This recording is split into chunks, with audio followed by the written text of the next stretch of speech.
Remember to return it later. Look at his eyes. He's like, I've seen what cannot be unseen. Hmm.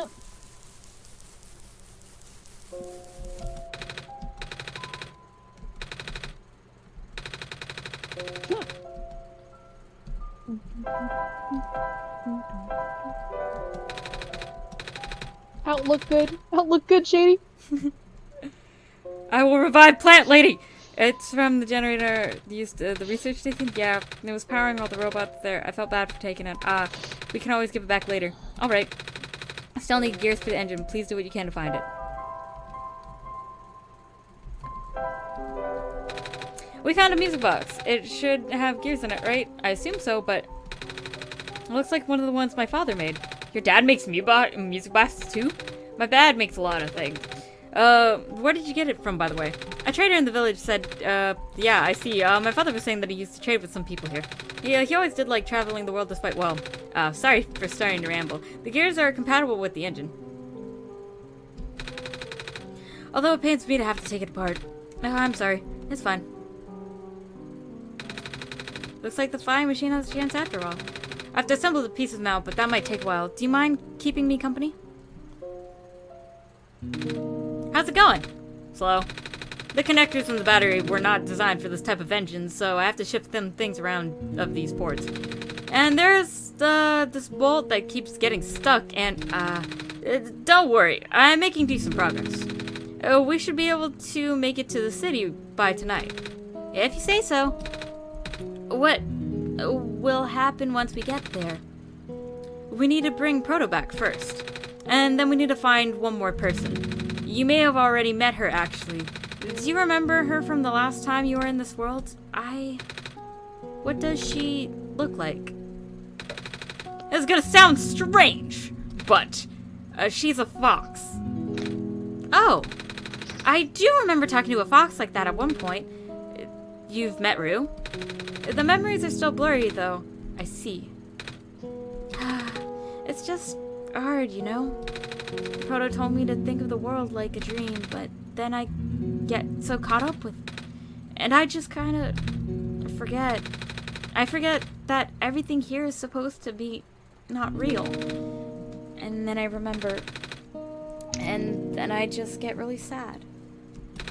I know this is for me to go home, but knowing that none of it mattered in the first place, am I just trapped here for no reason? Proto also told me not to ask anyone in this world this, but saying how they don't understand. But what about him? How did he know? Do you know? Aren't all you guys supposed to be code? Well, I'm not sure what to even believe anymore. I wish Rue was here. She's so much better at explaining this sort of thing. I'm doing a terrible job of it. I bet Proto was even less tactful, wasn't he? Existential crisis alert. Afraid I must be sounding callous, but please, you need not concern yourself with how real everything is for now. The plan is already in motion and we can't allow for distractions.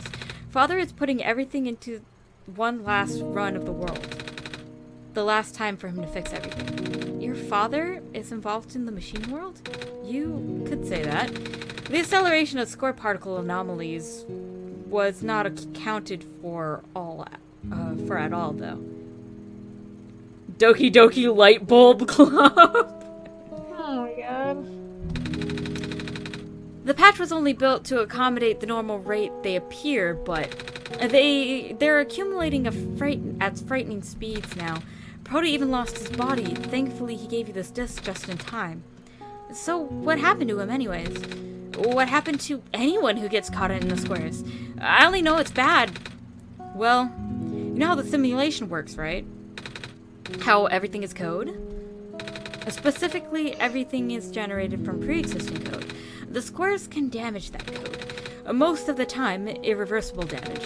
Father has lost some friends in previous iterations of the simulation. It took him forever to develop the current, much more stable version. You're making it sound like your dad built the simulation himself. Wait, did he? Yeah. But how? If everyone in the world is code, how can he build himself? That's, not really what happened. So, what happened? Like I said, you shouldn't concern yourself with... Alright! Did Prototype ever tell you about how old the world is? He did say something about being built to greet the Messiah out of the old world. I was, too caught up with the other stuff to have time to think about it. Ah. So you know of it, at least, then. Alright, here we go. My father, myself, the other two. None of us are part of the simulation itself. Our home world, the real world, was actually destroyed a long time ago. In the years leading up to the calamity, scientists from all over the world tried to stop it, but the outlook was bleak. A vague prophecy about a messiah from another world became everyone's last bastion of hope. Prophetbot, or Prototype, was built to predict the future about the specifics of the messiah. But as his predictions turned out, the messiah would not have been able to arrive to our world in time. In fact, the Messiah would not even have been born before our world ended. Disheartening, most people abandoned the research to resolve to peacefully living out their final years. But some people did the opposite. Even though saving the world was impossible, they didn't want our existence to be in vain. And that's where my father came in. With the last of his resources, he built the most ambitious project yet, the World Machine. A large detailed facsimile of the old world generated from a pool of memories collected from everyone he knew. After a heavy amount of modification and added narrative, my father was able to convert the entire structure into code. How did that code escape the old world? I have no idea. What I do know is that there is no equipment back home that was powerful enough to run the code independently. So aside from the standard hardware, it also needed to borrow a mental processing abilities of a living person.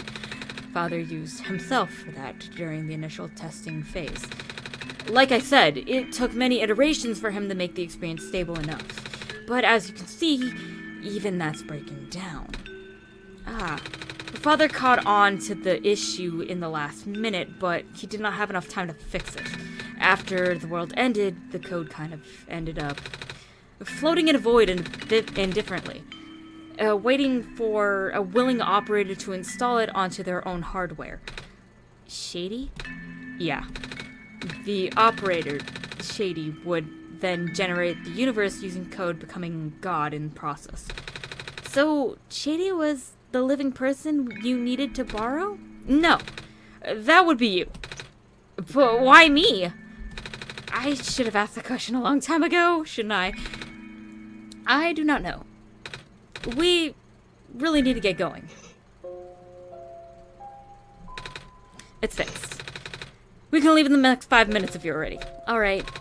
I understand if you're upset, but please, try to understand. My father is doing this to help all of us.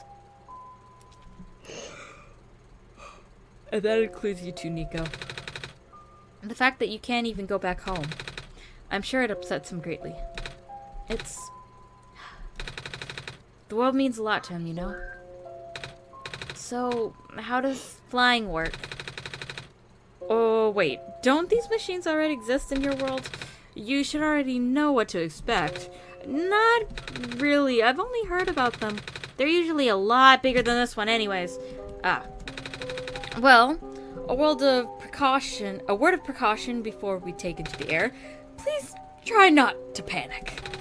It takes a few minutes of getting used to, but it's not that bad once you get in the air. I'll try. Or I should probably tell Calamus and Alula I'll be going.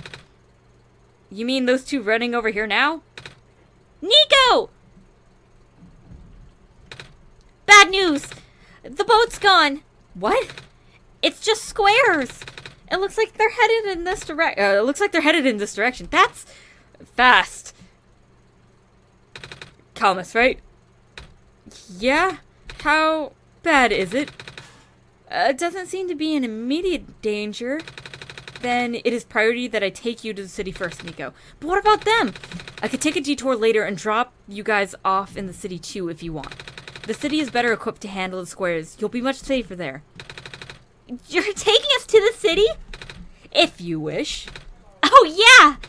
Alright. I will be back here in an hour, so please wait for me until then. You guys should be fine here, right?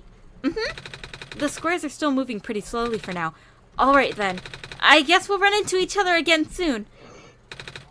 I'm ready to go. Alright.